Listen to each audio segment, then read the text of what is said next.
my most favorite new trend is the amateur PDF file hunter on YouTube. I saw one the other day and it was themed. I like any YouTube channel that has a Halloween episode. That's how I know you're big time. When you got some seasonal stuff, all right? Do a haunted car thing. It's Halloween season. Let's find a spooky car. Something like that. I enjoy that sort of thing. Rewind me 3 seconds. What am I talking about? Your favorite trend and your least favorite trend. Your favorite trend. Dude, it was the pedophile that they caught at. So they lure the pedophile to like Walmart or something, and then they humiliate them with their text messages. But it's not Chris Hansen. It's just a YouTuber. Just some dude. It's just some dude, and like 3 of his buddies when they've got like chaw in their mouths, and they're just like, "Looks like you wanted to put your fingers in Roberto's butthole, huh, boy?" And he's like, "I just want to get out of here. Come on, Robert Stevenson from 37," just doxing him and shit. And then out of nowhere, a guy from behind, because they're at the entrance of a Walmart, has a pumpkin, like a 12, 15-pound pumpkin. And he overhands this thing into the back of the predator's head and KOs him. The guy hits his head again on the hard fucking tile floor. And that was the end of the TikTok. Did they get him? Or were they like, all right, dude, mission accomplished? Get who? The predator or the man who assaulted him with the pumpkin? Did they pay for the pumpkin? Dude, it's the internet. That's not how the internet works anymore. It just ends and you get no you get no story. Yeah, I would like a follow-up. I would too. I didn't see the video. That's what a TikTok's supposed to do, lure you into the long form YouTube content. There's probably a whole thing. That was as long form as I could find. I delved. I couldn't find the full story. They don't do enough of the I would watch a 30-minute video on To Catch a Predator stuff, but it's always just this 30, 45-second clip of them just kind of beating him up in a Walmart dressing room. Like I see a lot of that. I follow Rascal McGovern's, the guy on Twitter, and that guy is like seemingly putting up like Babe Ruth style numbers in the pedo catching game. Just all right. Just every other day, he's like, got another one. This guy was looking at some not so legal images on his phone. Watch me, and like he's like, it looks like an enormous guy, and he's just like, watch me just go bully this pedophile for 20 minutes and get really in his face and intimidate. And I remember the first video I saw of him. I'm like, oh, this like big chubby guy. This is years ago. And then I saw clips of him since then where he's like, just doing a little workout. This is a 575 squat, 5x8. And I'm like, oh, okay. So this guy's here to put fear in the hearts of these pedos. He needs to be ready if it ever, but thankfully for him, doesn't seem like these are very big guys usually kind of squirrely and small, or every single small and fat. One of the biggest complaints from the Chris Hansen days of To Catch a Predator was they kind of get off lightly or scot-free. In the early season, there were no police involvement. It was just sort of a public shaming and outing for them, which was months delayed because of the broadcast date. But these guys I've never seen what I'll call a modern day amateur To Catch a Predator where it didn't end with them like whooping the guy's ass. It's usually a good solid slap. They'll start slapping him around and making him cry. They'll like humiliate him, start making him apologize and like pray. There's so many just random people doing it. Mm-hmm. They'll just beat the guy up. I mean, they'll hit you with a pumpkin.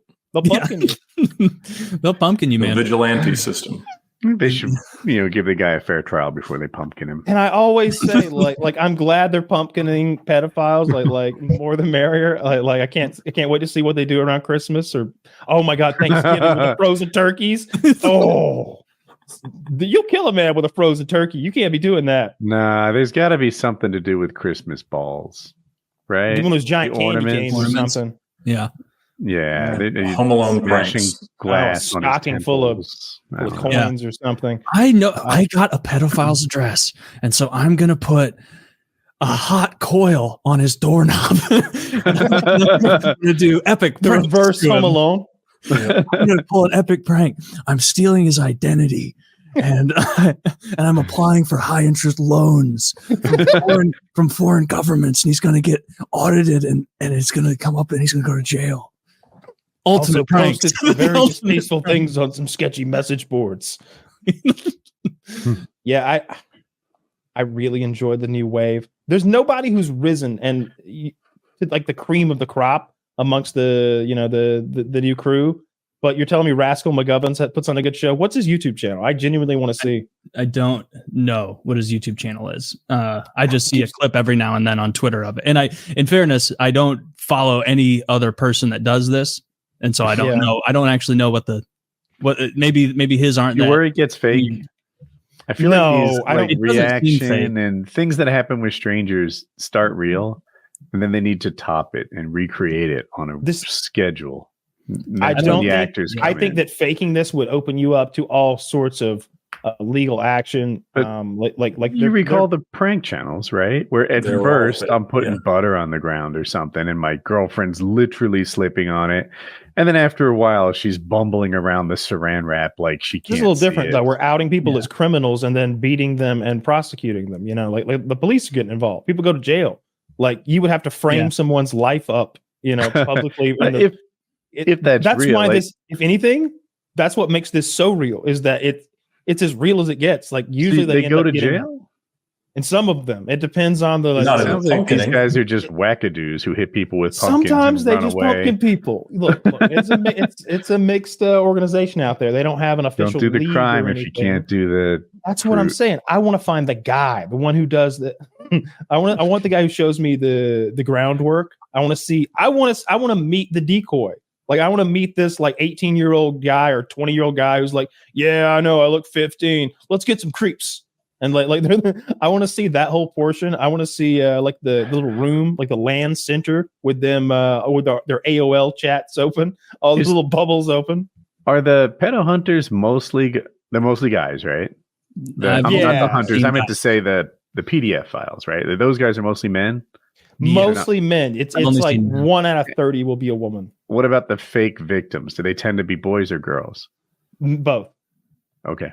I'm sure they mix and match, just trying to throw a wide net, catch whoever they can. They use all they've got a bunch of decoy like profiles on various message boards or wherever the fuck people go to approach minors online. I don't know. I found his poor Ed. Alex Rosen is his name. I fight for kids, and his tweet from 21 hours ago was scroll up. It was confronting pedophile number 2 for the day. Multiple people, and then he caught up to it. He's like, he just admitted to receiving child porn. Cops are on their way, and it's like, oh shit. All right, well, it seems like a lot of these guys, guys get them locked up. So I bring this up, Taylor, because it sounds like there's no regulation. Like we don't have to go get licenses to do this. We could just, get together and put some lines in the water. Let's get some lines in the water is all I'm saying. All right. You know what I mean? Like, we could outsource this. I'm with Woody. I think you would have some huge wins and you would catch a couple and produce these beautifully done TikToks that are 58 seconds long and get 25 million views and really have this crisis of like, as a social media content creator, like, well, how do I have another one of these flashes in the pan if nobody's taken the bait this week? Mm-hmm. And then you just, find creepy uncle and you're like, hey, I'm going to hit you in the back of the head with a softer than it seems pumpkin in the middle of a Walmart. And you end up. We'd have first of all, we'd spend 3 months coming up with a funny name. But once we had that down, and we'd get to work. All right. And we'd have integrity about it. And we'd have an assembly line of these guys. We would dress like the Ghostbusters. I swear we'd have to dress like the Ghostbusters. And we have like squirt gun packs. Like it looks like we got because I want it to be lighthearted. I don't want it to be I don't get murdered in a Walmart parking lot because we called somebody a PDF file. I would like to do like I confront him and I'm like, so you're here to meet 11-year-old Susie? How about you come out, 11-year-old Susie? And then Kyle, you come out like in pigtails and a dress, like you're wearing a girl's out. There was no reason; it was all online. But you're wearing it. And you're like, nah, not such a young little girl, is she? No, that would be funny. Not what you were hoping for, is it? Well, no. I've got even worse news. Well, I'm sorry. We're either going to call the police or you have to spend 5 minutes in the pumpkin cage with Jared. We don't make the rules. We make all the rules. Wow. I mean, he's catching a lot of people, so that's good. Yeah. I'm glad somebody's out there doing it. I do always worry about the mentally disabled and the foreigners who don't understand age of consent rules and laws. in the United States, getting swept up in these That's on them, investigations. though. They gotta fucking learn the laws. It's fair. That's what's keeping you up at night is the wrongly accused or the ones that's misunderstood. I worry about that really that one Pakistani guy who was just confused about the law, and he had a concussion from the war, and he clicked the wrong link or whatever, and all of a sudden he's getting domed with a pumpkin. He'd never even seen a pumpkin before. That poor Pakistani fuck.